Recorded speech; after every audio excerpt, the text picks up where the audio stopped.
Okay. Oh, it says the webinar is now broadcasting. Exciting. Woohoo! Woo! Nice. Everyone's coming in. Sweet. Welcome to our part 2 of our All Things Nutrition Shape a Webinar series. As everyone starts coming in, we'll probably give it about 2 minutes until we start. So we'll get going pretty shortly. But in the meantime, happy Mother's Day to everyone out there who's coming in, including our host, Sharon. How did your Mother's Day go? It was really cute, actually. Like, my kids are at the age now where they can do things independently. So they were like super into making me a spa, and they made me this indulgent breakfast, including a vanilla milkshake and chocolate covered banana. So it was really cute. It was nice. And I didn't tell them to do it. So that was really the icing on the cake, was I didn't tell them to do it. It was really cute. Oh, wow. Mother's Day yet. Best Mother's Day yet, for sure. Oh, that's so sweet. How old are your girls again? 8 and 11.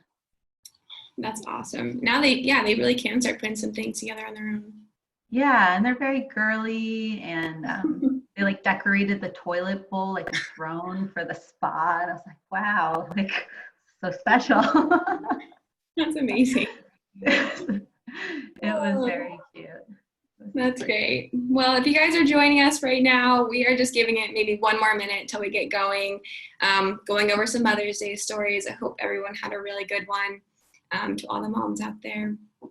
All right, let's get started. Okay, sure. So I'm gonna share my screen. Yep, so hi guys, again, my name is Katie. I'm here from SHAPA. You are joining us for our 4-part webinar series on all things nutrition. And we are super excited to have our host, Sharon Sapir. She's a rock star. She's a nutritionist who does virtual counseling with clients all over the country, Masters of Science in Nutrition and Education, and she helps others achieve their health and weight loss goals while finding a balance. So again, so excited to have her here. And if you missed last week's, don't worry. That topic was on hunger, what causes real hunger, and how to manage it. And we have posted the recording on our Facebook, the SHAPA Facebook page, as well as our YouTube channel. So if you guys have time, it's totally worth a watch. The questions that came in were so awesome. We're looking forward to getting some of those today as well. And moving on to topic 2, today you guys are here for understanding and taking control of emotional eating. Really excited for this one. Okay, last thing, then I'll stop talking. Before I hand it over to Sharon, just want to let you guys know, again, we'll be doing a Q&A at the end. So if she says something during the webinar and you're like, oh, you have a question, just put it in the chat. We'll make sure to get to it at the end. And then we'll save plenty of time, but if we don't get to it, we have Sharon's email in here linked, as well as mine. So feel free to email us at the end. Okay, with all that said, I'm going to pass it on over to Sharon, and we'll get started. Awesome. So I'm just going to share my screen. Sorry, this takes a minute. And let's put this out. Here we go. And we can start. Okay. All right. So Katie, thank you so much for the introduction, and thank you everyone for joining us. I hope you're staying healthy and safe. I'm Sharon Sapir, a nutritionist with a Master's of Science in Nutrition and Education from Teachers College at Columbia University. And emotional eating is a topic that's near and dear to my heart, because it's something that I've struggled with since as far back as I can remember, and one that many of my clients struggle with too. We're just wired differently. Food, especially indulgent food, comfort foods, light up our reward system. You know, you talk about shopping, gambling, playing video games, all that stuff, it just doesn't hold a candle to what food does for us. And when you're wired this way, you're always going to be vulnerable to emotional eating, but you can definitely learn how to take control and manage it. And it really hasn't been until the past few years that I've managed to do that.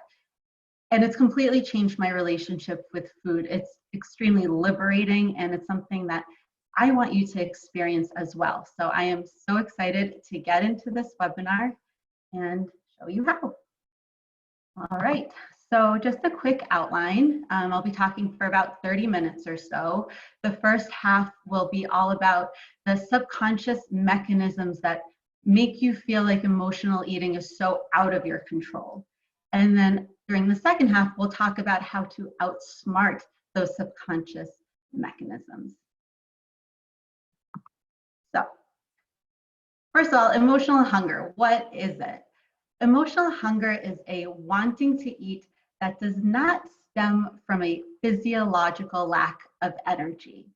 And you're triggered, your emotional hunger is triggered in one of two ways. Either your environment, you smell or see or even hear food, right? And it triggers it, or it comes from an internal cue. Your emotion, you're sad, you're stressed, angry, but it can even be a positive emotion like celebration or reward, right?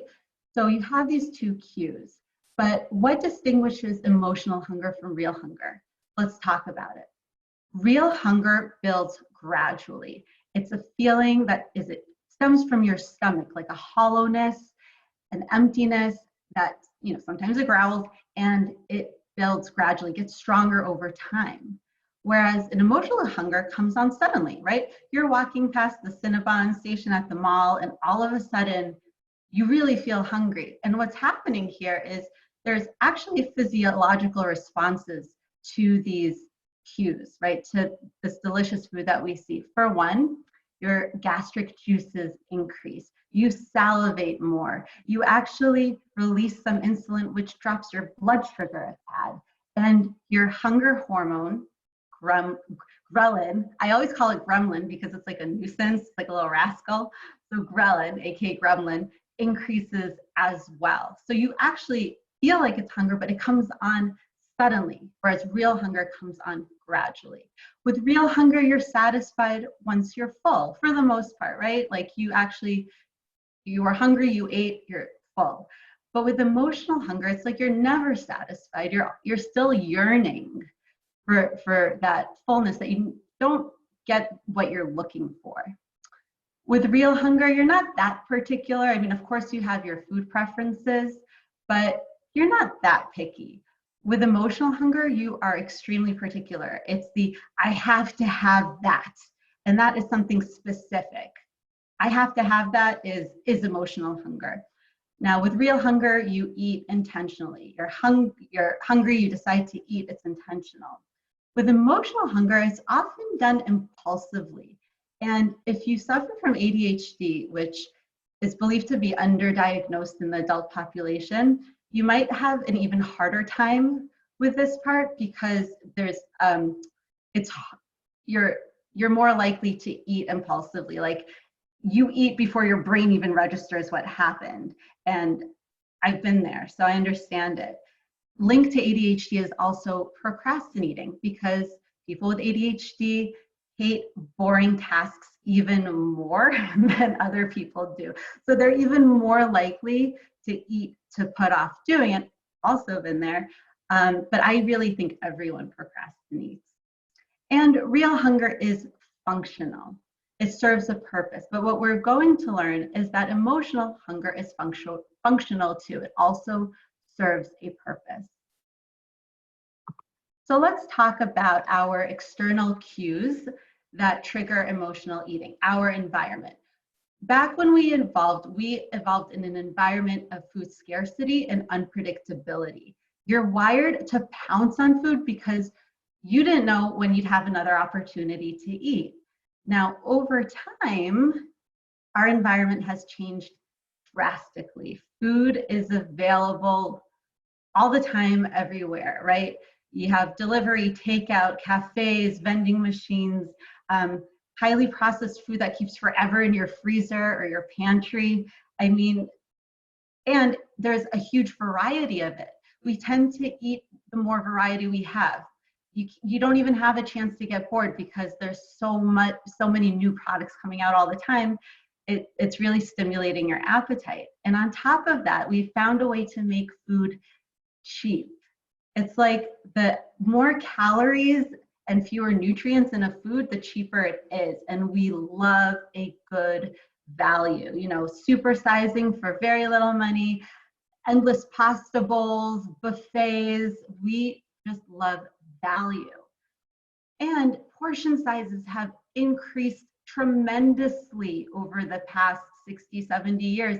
They're saying as much as 138%, which is 2 to 3 times what they were. I mean, that's insane. We eat what we're served too. So if portion sizes are bigger, we're eating them. And a study even found that the larger the portion size, the bigger bites you take and at a faster rate. It just blows my mind. So we're not only dealing with these oversized these big portion sizes at restaurants, we're actually mimicking those sizes at home because we don't even know what a portion size really is anymore. So we're just copying what we see, and that's a problem. Further, food scientists have you figured out. They study us. They know the exact combination of salt, fat, and sugar, not to mention mouthfeel, texture, temperature, that not only makes food irresistible, it makes it hard to stop eating once we start. And they've even categorized us into chewers, crunchers, that's like 75% of the population. And then there's the smushers and the suckers, people who like hard candy. I have a quote at the bottom of the page from a few years ago by the VP of Innovations at Frito-Lay. And it just goes to show you how well they know us.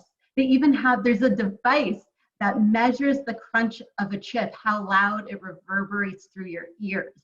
Like, this is kind of sick. I mean, they really know us better than we know ourselves. And they create food that we can't resist. So the past 60 years or so, we've also become a lot more sedentary. We've been sitting on our tuchus. You don't know what tuchus is? It's Yiddish for your derriere. Also happens to be one of my favorite words. So we've been sitting on our tuchus, and while we've been sitting on our tuchus, we've been consuming a lot of media. And there's sneaky people in media who they use something called neuromarketing to advertise these engineered foods to us. They know how to send signals to our subconscious, which is a little unnerving. And lastly, eating, especially together socially, is ingrained in our culture. It's how we socialize, and we mimic behaviors of people around us. So if we're surrounded by people eating, we're much more likely to eat. And there's also a pressure to eat. I mean, I'm sure you've been at the holiday party where people are pushing food on you. And people also don't like to eat alone. If you're not eating, it's highlighting that they're not eating, they're uncomfortable, and they pressure you to eat. So this is all really problematic. This environment is driving us to overeat. And it's not that you're weak. This is the environment that you're dealing with. And there's a specific term for this environment. It's called an obesogenic environment. This is what you're up against. So, as if that weren't enough, right? We're also dealing with internal cues, our emotions. And it starts from childhood. Most of us are not taught how to deal with our emotions. If anything, we're taught that food solves everything, right? You skin your knee, you get a lollipop, you do great on a test, you get taken out for ice cream, you didn't make the school play, mom bakes cookies with you. And if you didn't shut up, food was thrown at you because mom needed a few minutes to just breathe. I know it's been especially difficult lately with the kids home. There's a great book called How to Stop Losing with Your Kids by Dr. Carla Naumburg. I recommend it, just a side note, because it has been very challenging lately. So here we are with our emotions, and at the core of emotional eating is not dealing with our emotions. All we want when we're feeling these negative emotions is to feel better. That's our craving. I just want to feel better. Now, what makes us feel better? Well, we have a chemical in our brain called serotonin. And the easiest way to boost serotonin, which is responsible for mood stabilization and increased feelings of happiness, is to eat simple carbs, fast carbs. They start digesting in your stomach so that you get that hit very, very quickly. And you do feel better, right? It does boost serotonin. But again, these foods are engineered to make you overeat them. And when you overeat them, of course, you get the feelings of guilt and shame, not to mention you get physically uncomfortable, right? And you usually feel even worse than you did originally, and you end up at the top of this loop. And it's frustrating because if I ask you at any other point in time, is chocolate cake going to make you feel better? Is it going to solve this negative emotion that you had? You'd be like, no, like definitely not. I'll probably feel worse. But when you're in that moment, that's all you can think about. You're completely fixated on, I have to have that, right? That's the emotional hunger. I have to have that. And so why, even though in so many times before it didn't help you, you're stuck there? Why are you stuck there? I'm going to tell you. Meet dopamine, your brain's frat boys. I'm serious now. We used to think that dopamine was associated with pleasure, but what recent research has shown is that it's actually released in anticipation of a reward. So let's go back to when we were evolving in this environment of food scarcity and unpredictability. Well, if you were picking berries, dopamine wanted you to keep picking berries, like stay on task, don't get distracted by pebbles and bam bam, you know? If you were hunting, keep hunting, don't get tired. Evolution doesn't care if we were happy, but it uses the promise of reward, the promise of happiness to keep us hunting, gathering, working, mating, to keep us alive, to keep us on task. And that's great in that environment. But now we're dealing with a totally different environment. And what dopamine also does is when it's released, other stress hormones are released. And that's almost like to put added pressure to make you feel like it's a life or death situation, that you must complete this behavior to get the reward. And I mean, I'm sure you've been there where you're staring at the chocolate cake and you're like stressed but captivated at the same time. That's dopamine. And it can make us do things like crawl on all fours to find the cookies in the back of the pantry or look through the trash. You know, I can't be the only person who's done this, right? If it hasn't touched anything, it's totally fine. It's legit. Been there. That's dopamine. And then, of course, we have a reward. We usually overeat it, don't feel great, have feelings of guilt and shame, and end up at the top of this habit loop that started with either an internal cue, emotion, or an external cue, your environment. So at this point, you might be feeling like, wow, there's so many things working against me, right? Because you have these dopamine frat boys, they're chanting, chug, chug, do it, do it, do it. Like, dopamine's the frat boy. And you have your environment, your obesogenic environment. Like, do you have a chance? And the answer is yes, you do. You aren't powerless.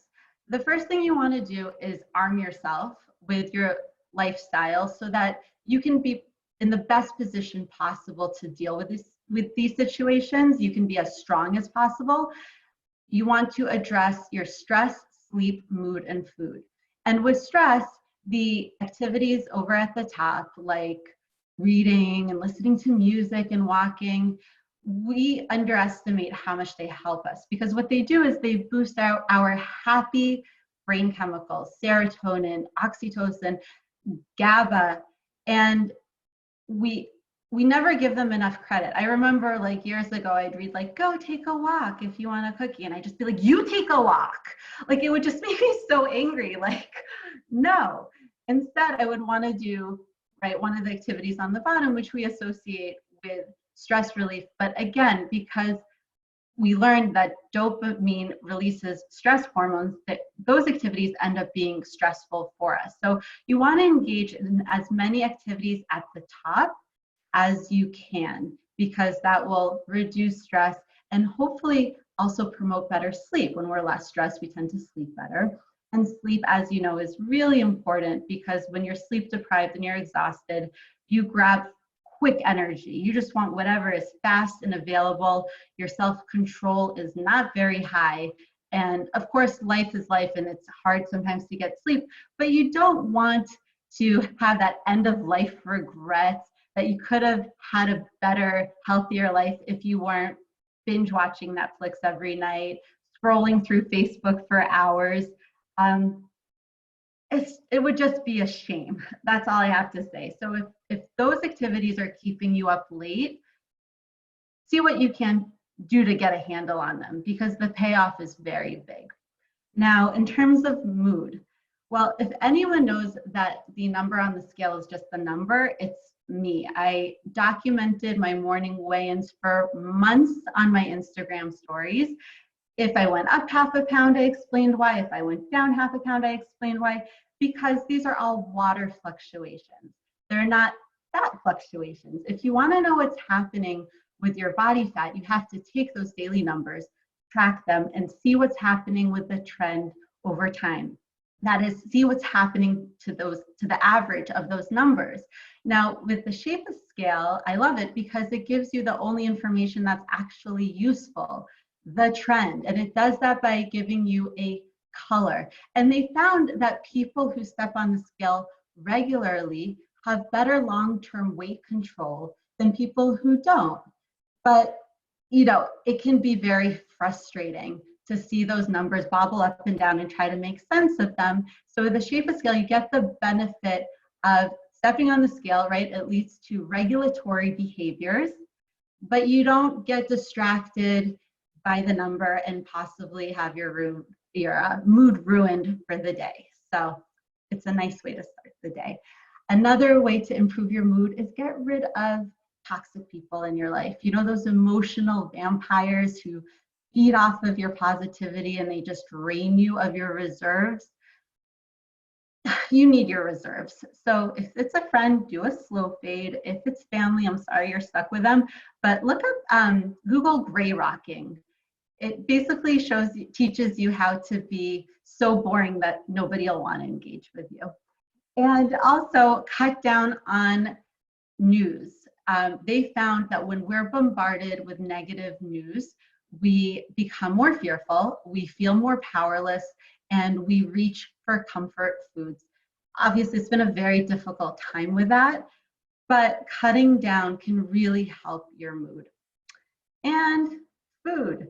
If you missed last week's webinar, it's on the Shapa Health Facebook page.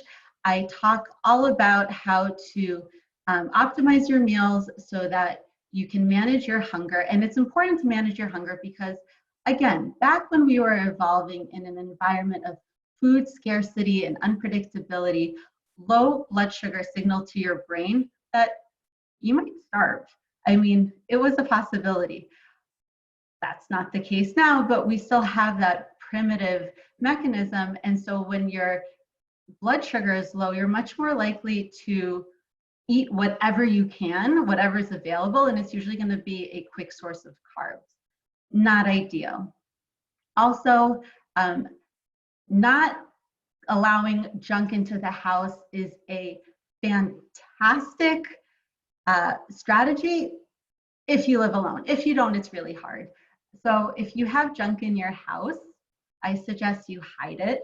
I actually have a picture there. I don't know if you can see, but I put it in the freezer because the freezer is a really good place to take tempting foods out of your eyesight, but I put it in the freezer door. So whenever I opened it, it was at eye level and I was taking the chocolate chips, and instead I put it in the dungeon down there in that cabinet, and I didn't see those chocolate chips for like a year.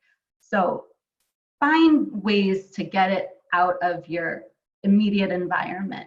And also don't overly restrict, because when we overly restrict, we become obsessed with what we're restricting.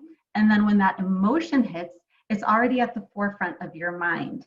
So obviously when you're trying to lose weight, you need to restrict somewhat, but you don't want to completely restrict. And if you listen to last week's webinar, I talk about crowding out and the 80-20 rule, and that helps a lot with that whole restriction. So if you optimize these lifestyle components, then you're really in the best position possible to deal with that inevitable situation of when you're faced with comfort food.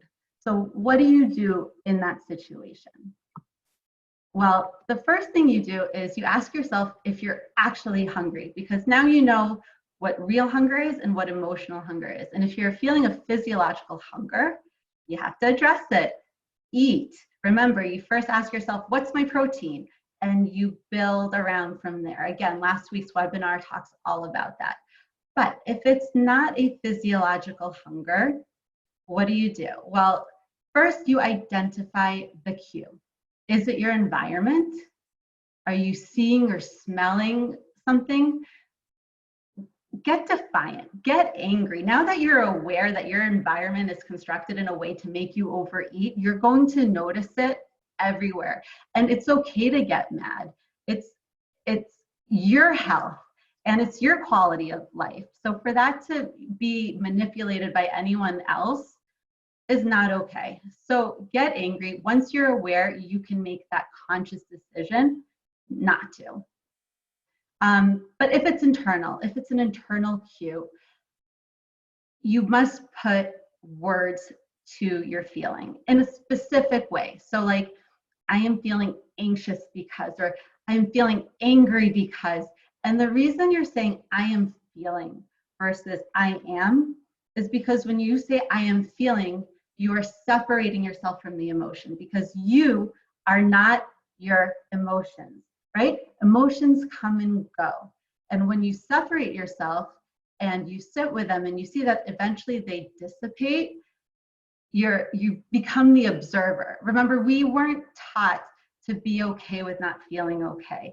So this is how we start to be okay with that. And then the next thing you do is you ask yourself, what if I don't?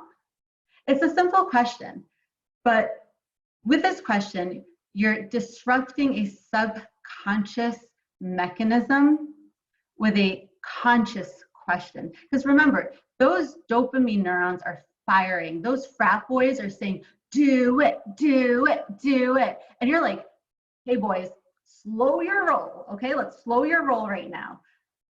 And it makes you think like, wait a second, what if I don't? What if I don't?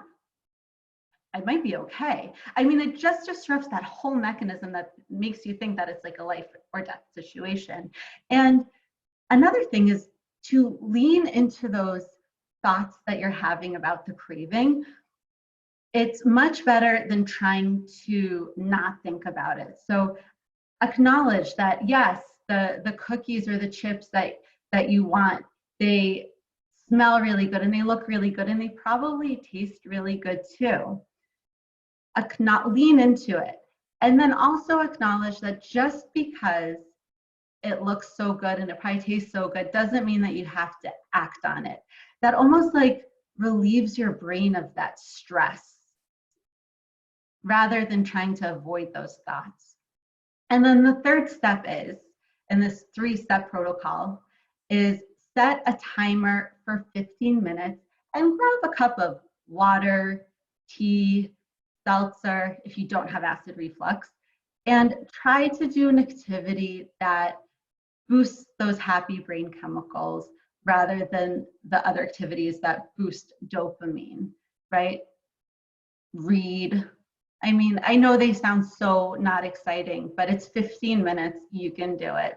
And then if you've gone through this whole protocol and you still decide you want to eat it, that's fine. Now this is a conscious decision. You're in control. So eat it, but eat it mindfully. And Sujatha Saminathan, psychologist and Shapa intern, wrote a fabulous, fabulous blog up on the Shapa site about eating mindfully and how to do it. And it's so important. So check that out, because when you eat mindfully, you either A, eat less of it because you're satisfied a lot sooner, or B, you realize it's really not having the desired effect. So like, why should I continue? And I have to tell you this story because it's so funny. I was working on this presentation a few nights ago and it was late at night. And I went through this 3-step protocol because by now this is like automatic for me.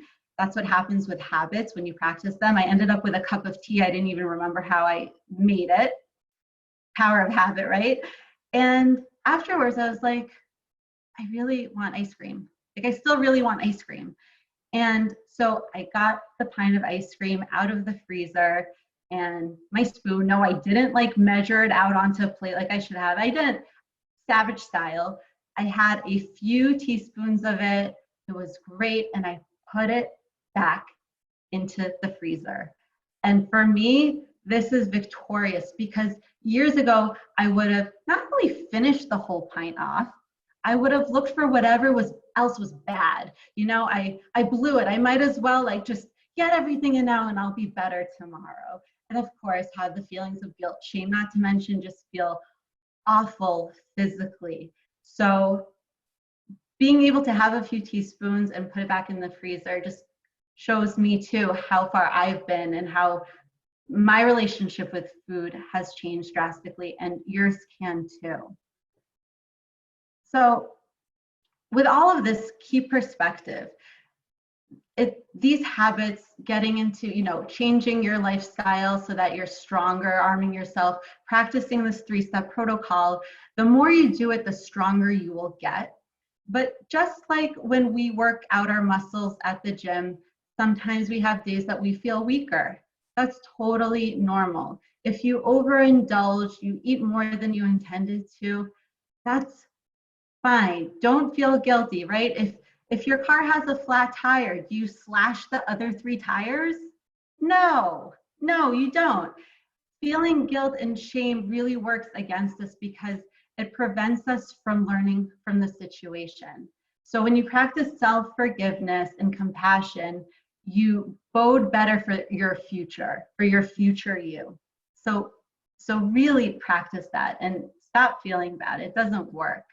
And it's really easy to get back on track too. You wait until you're hungry to eat, and then you make a nutritious choice, preferably something I talked about last week.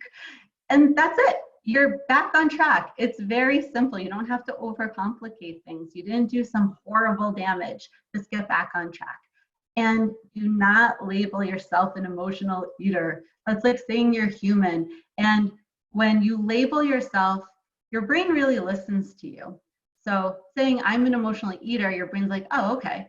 And that's going to be your default. You don't want that to be your default.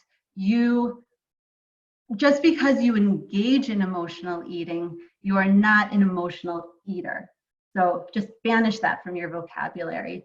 And remember that awareness is your superpower. There are these primitive systems going on. Fine, it's subconscious, fine, but awareness counteracts all of those. You really do have a choice, but you have to practice using it, your awareness.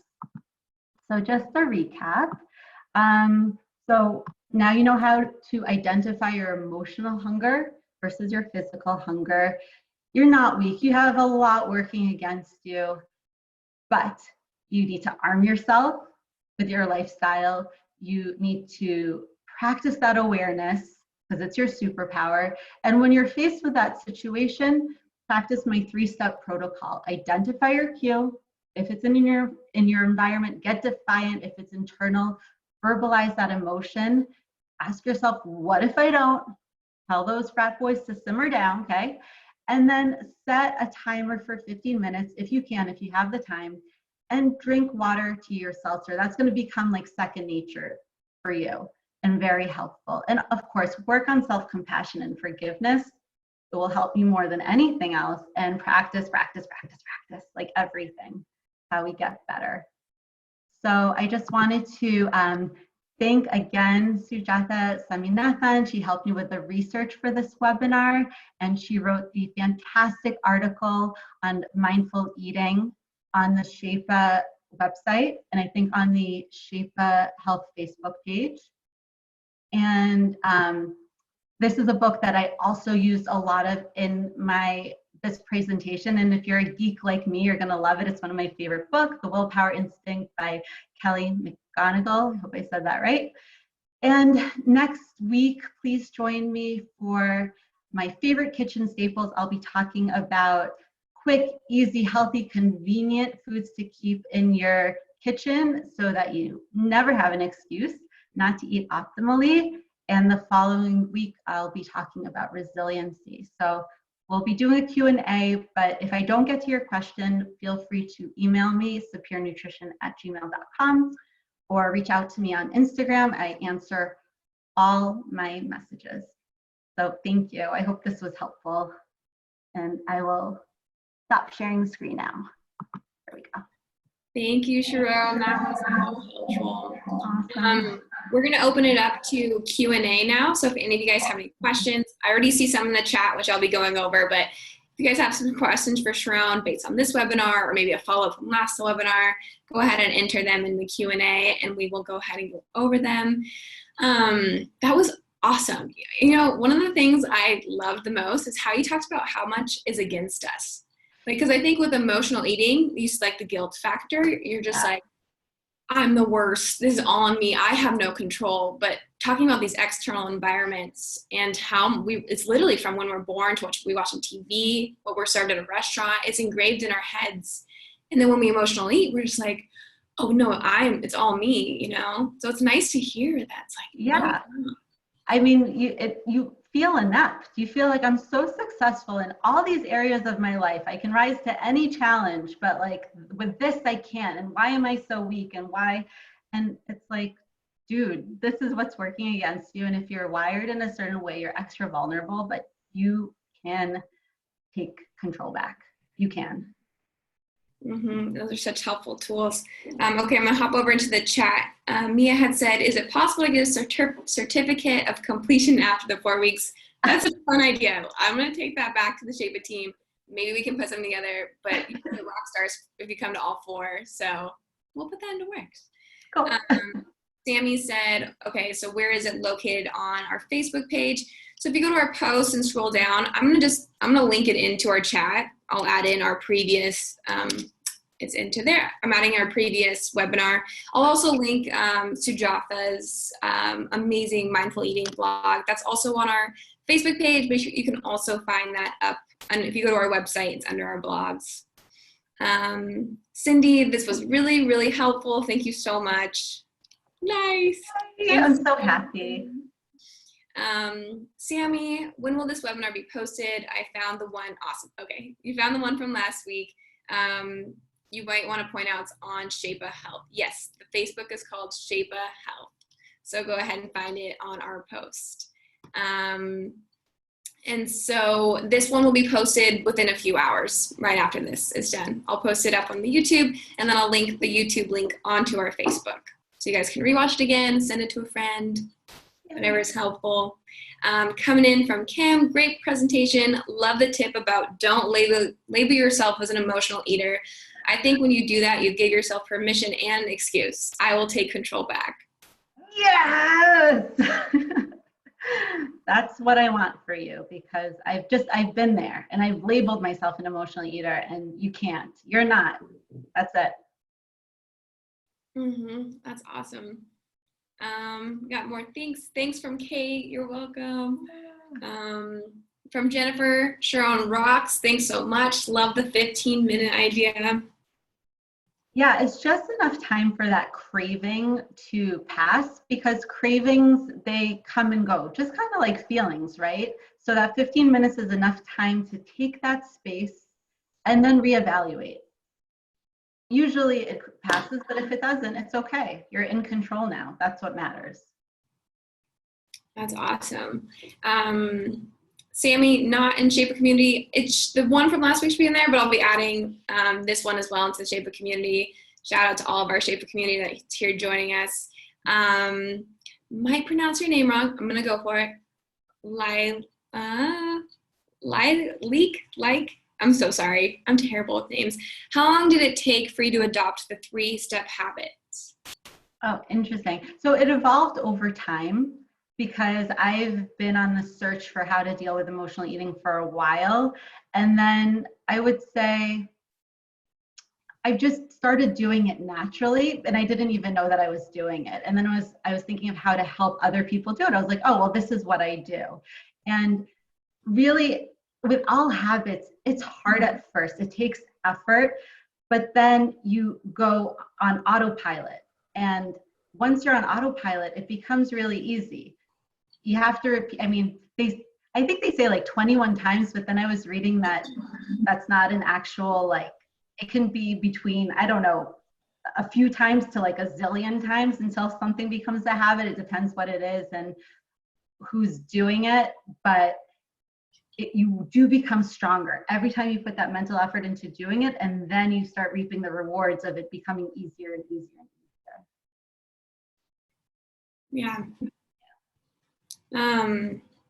Follow up to that one, Vicky brought in, she said, I've been eating emotionally, but I find myself really feeling strong emotions like depression. What do you do? Are you feeling stronger when you stop eating emotionally? Does it get any better?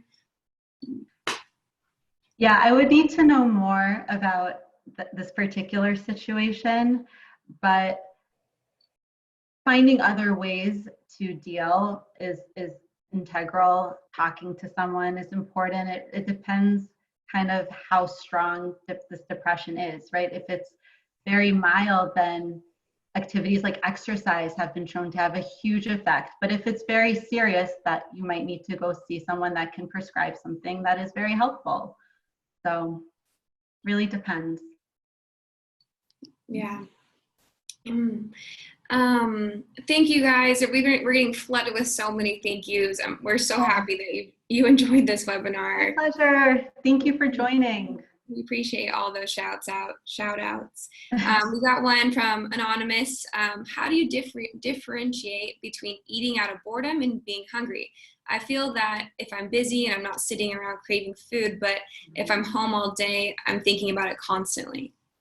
Yeah, this is a big one because we've all been stuck at home, and a lot of people have been boredom eating because you're stuck at home. It's like a very strange situation that we've been in. So what I recommend is first make sure that your meals are adequate, right? Make sure there's that protein, the complex carbs, bonus points for vegetables, some fat. That was all last week. And I hope that's helpful in knowing what to eat. So that's the first step, because if your meals aren't adequate, then you might be feeling that lingering hunger that's then mixing in with the boredom, which is really not a good combination together. But if you're not physiologically hungry and you're bored, well, the first step is to recognize that you're bored and then go through this 3-step protocol. I mean, there are days where I'll have 5 or 6 huge mugs of tea because I'm bored. I'm bored. I need something to do, and I need something comforting. And so just like that motion of like, I'm sipping the tea, I'm putting it back, it's giving my brain and my, my hands, my mouth something to do. And I'm not eating the chips, because otherwise I would totally be eating the chips, the cookies, you name it. So practicing the protocol. I think especially during these times when people are working from home who have it before, and like your kitchen is just like, you can see it. It's almost like you can't even focus. You're just like, what am I gonna have next? As you're eating, like, what am I gonna eat next? Yes, it's so hard. Try not to work in the kitchen if you can, if possible. I know. Yeah, it's a walk. I know.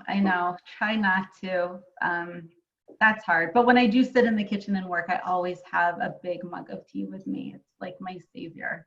That's a good idea. Yeah.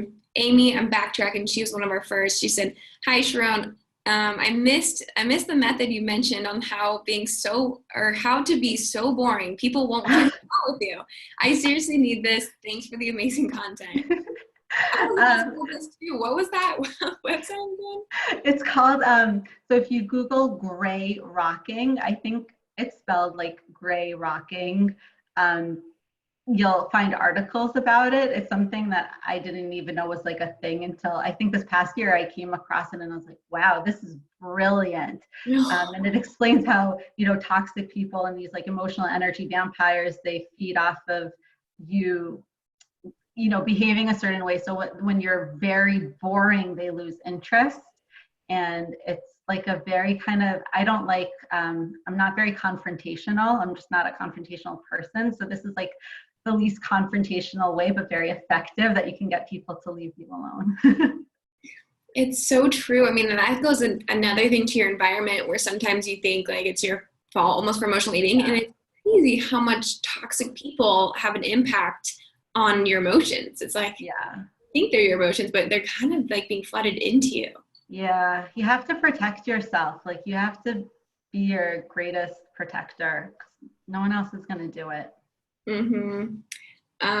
Mia said, "Gray rocking" in all caps. I think we would fan. I'm gonna take that. Yay.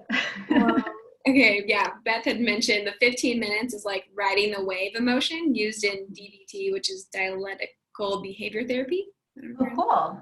Yeah. I've heard of DBT. It's like somewhat related to CBT, I think. I'm not a psychologist, just putting that out there right now, but I've heard of DBT as a really effective way for people with borderline personality disorder too. I think it's been found to be really effective.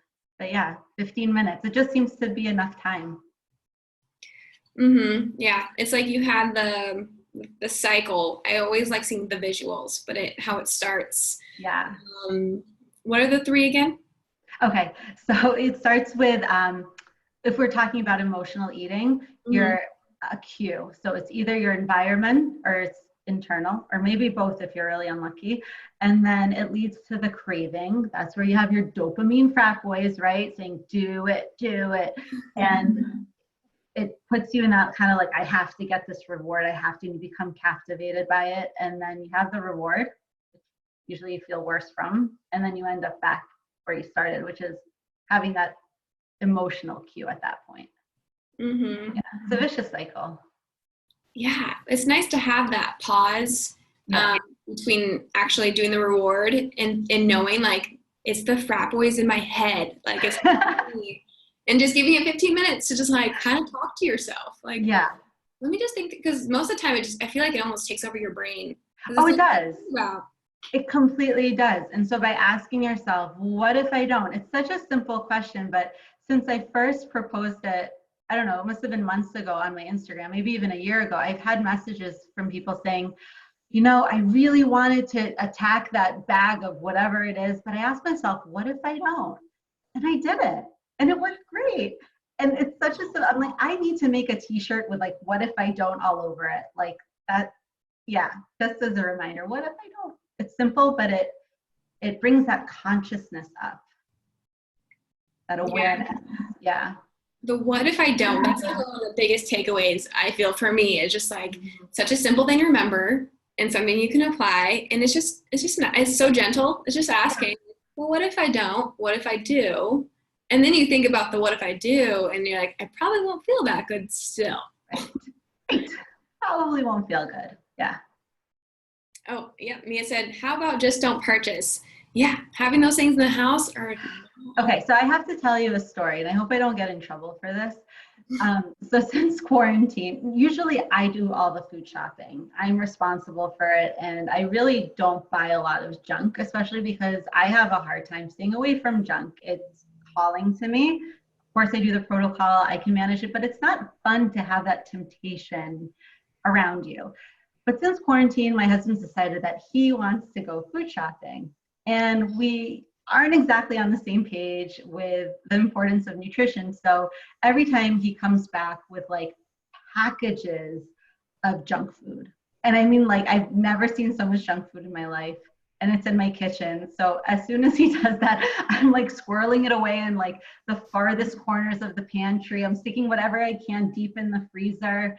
I'm doing everything to just not have it around me, because even if I cannot eat it, it's annoying to me to be surrounded by it and to see it, because it's still a temptation that I'm fighting. So yeah, if you can just not have it in the house, way easier, way better. It's like the dungeon, like you said. Dungeon, yeah, the dungeon of the freezer. I love thinking of things in metaphors. Yeah, somewhere deep in Middle Earth. Not that those things are bad, but it's like, I just feel like if it's in your face, it looks It's delicious. just harder. Yeah, it's like it's taking energy from you. So why put yourself in that position if you don't have to? Mm-hmm. We got a good question here from Wilma. She said, I feel like I eat the worst when I'm sick and feeling sorry for myself. Is there anything else you would suggest? Yeah, that's hard. That's what we do when we feel awful. Um, I think, I mean, my brain always goes to the 3-step protocol, right? Like acknowledge that like I am feeling sick. I am feeling sorry for myself. I know this will pass because emotions pass. We are not our emotions and emotions dissipate. Um, might take a while, but they do. And then to find another activity. I mean, I hate to keep saying tea, but maybe that's just because for me that's what it is. But if it's not tea, it's something else that you feel is nurturing to yourself because you want to comfort yourself in a way that is nurturing rather than, you know, you have dealing with the dopamine and the stress and everything like that. So yeah, it's going through that protocol and finding something else and being okay with not feeling okay. It's probably one of the hardest things ever to do, but you're still better off. Your future you is happier when you can do that. Yeah. Thanks, Wilma. Okay, we have another one coming in from Joanne. Can you talk a little bit about obesogenic environment a little bit more? Sure. So it's just a term to describe all the factors that are taking place, right? Everything in our environment that's driving us to eat, to overeat, right? It's not just to eat, it's to overeat. So obesogenic, I mean, I guess it was, I don't really know the origin of the term, but I'm guessing it has to do with obesity, right? It's an environment that drives us to overeat, creates more obesity, and there's just, it's coming at you from so many different places, food being everywhere, portion sizes being huge, it's cheap, there's variety. They know how to engineer this food to make it irresistible, to make us want to keep eating it way past the point of fullness. The advertising, the way that we interact around food, how we socialize around it. So all of those factors comprise an environment that drives you to overeat, and it's all subconsciously. But once you're aware of it, now you know, you're going to see it everywhere, and that's when you really, the power is now in your hands. Once you're aware, you can be like, oh, okay, I see what's happening, and no, I'm not going to allow it. Yeah, that's a tough one. The environment, For sure. it's everywhere.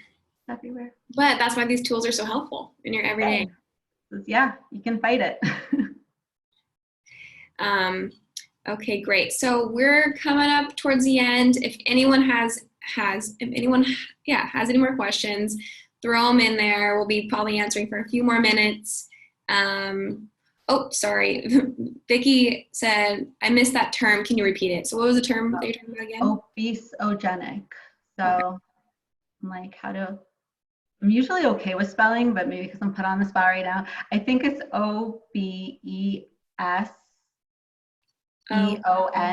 Yeah, no?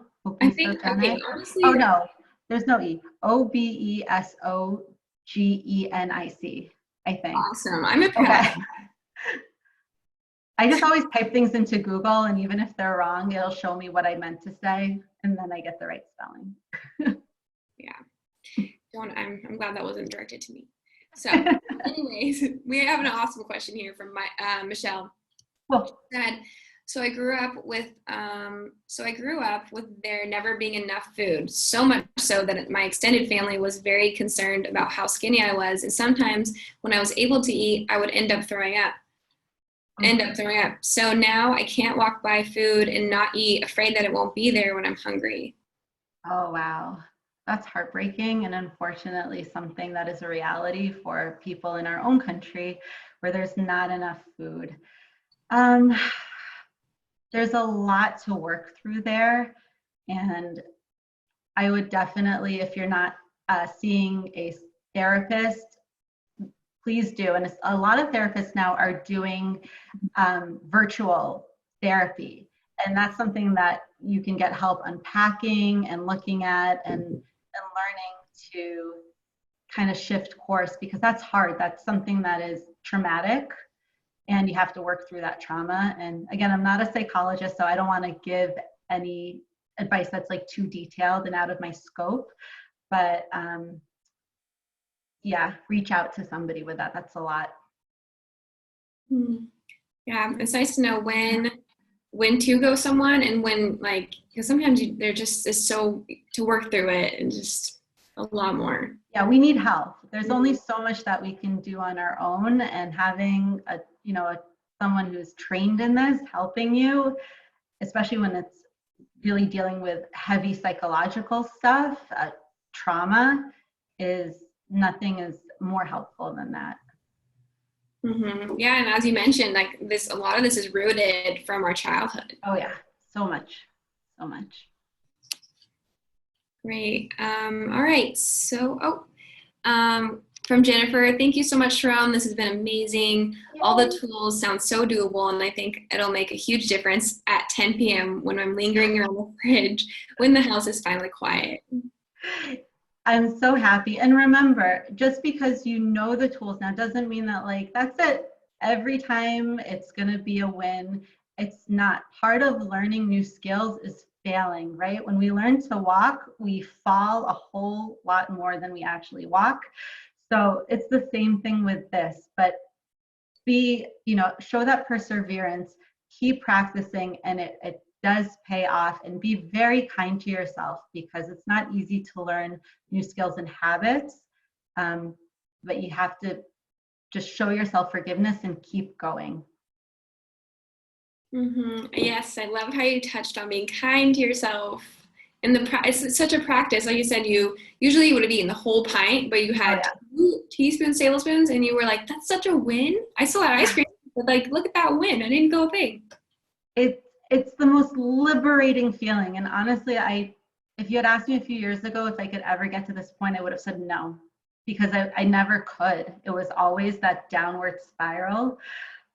But you can. You really, really, really can. It did take time, but it's worth it. It's worth all the effort. So I have a follow-up question to that. So, say you go through it, you give it the 15 minutes, and you're like, but the emotions just, they win. So you blow it. In your head, you blow it. What would you suggest for the next day? Like, how do you approach your next day? I wouldn't even wait until the next day. I mean, unless it's, of course, like late at night, but it's so easy to get back on track. Like it's so easy that we don't even think about it. Wait until you're hungry. That's the first thing. Just wait until you're hungry. And if you really overdid it, that might not be for 6 or 7 hours. It might not. And that's okay. But you wait and you wait. And then when you finally experience hunger, you make a choice that your future you would be proud of.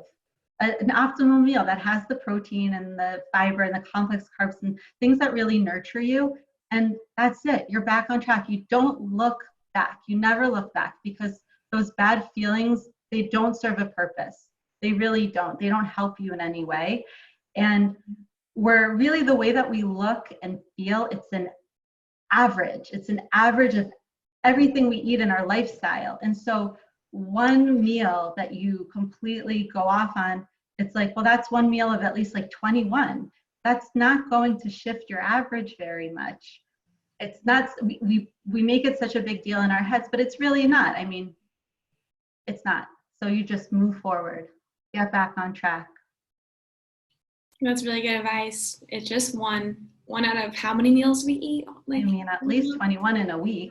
So no, that's really good. I'm all for the no guilt kind of. It's not helpful. I know.